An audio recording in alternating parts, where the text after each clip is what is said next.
पांडवों तथा कौरवों का जन्म। एक बार राजा पांडु अपनी दोनों पत्नियों कुंती तथा माद्री के साथ आखेट के लिए वन में गए। वहां उन्हें एक मृग का मैथुनरत जोड़ा दृष्टिगत हुआ। पांडु ने तत्काल अपने बाण से उस मृग को घायल कर दिया।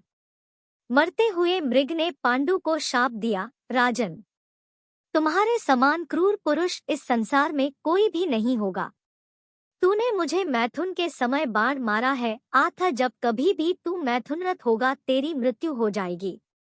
इस शाप से पांडु अत्यंत दुखी हुए और अपनी रानियों से बोले, हे देवियों, अब मैं अपनी समस्त वासनाओं का त्याग करके इस वन में ही रहूंगा। तुम लोग हस्तिनापुर लौट जाओ। उनके वचनों को सुनकर दोनों रानियों ने दुखी होकर कहा, नाथ, हम आपके बिना एक क्षण भी जीवित नहीं रह सकती।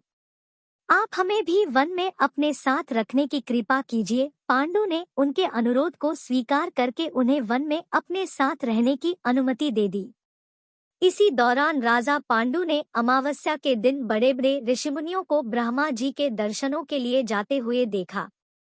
उन्होंने उन ऋषिमुनियों से स्वयं को साथ ले जाने का आग्रह किया। उनके इस आग्रह पर ऋषिमुनियों ने कहा, राजन, कोई भी निःसंतान पुरुष ब्रह्मलोक जाने का अधिकारी नहीं हो सकता, अतः हम आपको अपने साथ ले जाने में असमर्थ हैं।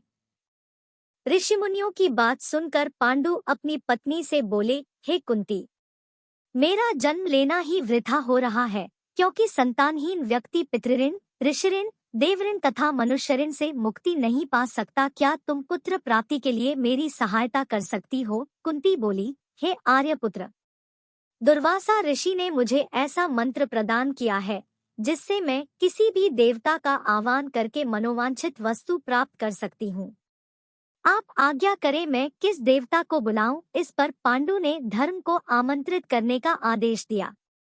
धर्म ने कुंती को पुत्र प्रदान किया जिसका नाम युधिष्ठिर रखा गया। कालांतर में पांडु ने कुंती को पुनः 2 बार वायुदेव तथा इंद्रदेव को आमंत्रित करने की आज्ञा दी। वायुदेव से भीम तथा इंद्र से अर्जुन की उत्पत्ति हुई। तत्पश्चात पांडु की आज्ञा से कुंती ने माद्री को उस मंत्र की दीक्षा दी। माद्री ने अश्वनी कुमारों को आमंत्रित किया और नकुल तथा सहदेव का जन्म हुआ। एक दिन राजा पांडु माद्री के साथ वन में सरिता के तट पर भ्रमण कर रहे थे। वातावरण अत्यंत रमणीक था और शीतल मंद सुगंधित वायु चल रही थी। सहसा वायु के झोंके से माद्री का वस्त्र उड़ गया। इससे पांडु का मन चंचल हो उठा और वे मैथुन में प्रवृत्त हुए ही थे कि शापवश उनकी मृत्यु हो गई। माद्री उनके साथ सती हो गई, किंतु पुत्रों के पालन पोषण के लिए कुंती हस्तिनापुर लौट आई। इधर युधिष्ठिर के जन्म होने पर धृतराष्ट्र की पत्नी गांधारी के हृदय में भी पुत्रवती होने की लालसा जागी। गांधारी ने वेदव्यास जी से पुत्रवती होने का वरदान प्राप्त कर लिया।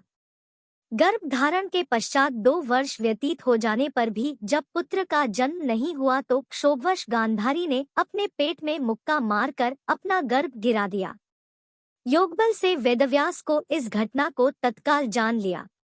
वे गांधारी के पास आकर बोले, गांधारी, तूने बहुत गलत किया। मेरा दिया हुआ वर कभी मिथ्या नहीं जाता। अब तुम शीघ्र 100 कुंड तैयार करके उनमें घृत भरवा दो। गांधारी ने उनकी आज्ञानुसार 100 कुंड बनवा दिए। वेदव्यास ने गांधारी के गर्भ से निकले मांसपिंड पर अभिमंत्रित जल छिड़का, जिसे उस पिंड के अंगूठे के पोरुए के बराबर 100 टुकड़े हो गए। वेदव्यास ने उन टुकड़ों को गांधारी के बनवाए 100 कुंडों में रखवा दिया और उन कुंडों को 2 वर्ष पश्चात खोलने का आदेश दे अपने आश्रम चले गए। 2 वर्ष बाद सबसे पहले कुंड से दुर्योधन की उत्पत्ति हुई। दुर्योधन के जन्म के दिन ही कुंती का पुत्र भीम का भी जन्म हुआ। दुर्योधन जन्म लेते ही गधे की तरह रेंकने लगा। ज्योतिषियों से इसका लक्षण पूछे जाने पर उन लोगों ने धृतराष्ट्र को बताया, राजन, आपका यह पुत्र कुल का नाश करने वाला होगा। इसे त्याग देना ही उचित है। किंतु पुत्रमोह के कारण धृतराष्ट्र उसका त्याग नहीं कर सके। फिर उन कुंडों से धृतराष्ट्र के शेष 99 पुत्र एवं दुश्शला नामक एक कन्या का जन्म हुआ। गांधारी गर्भ के समय धृतराष्ट्र की सेवा में असमर्थ हो गई थी, अतएव उनकी सेवा के लिए एक दासी रखी गई। धृतराष्ट्र के सहवास से उस दासी का भी युयुत्स नामक एक पुत्र हुआ। युवा होने पर सभी राजकुमारों का विवाह यथायोग्य कन्याओं से कर दिया गया। दुश्शला का विवाह जयद्रथ के साथ हुआ।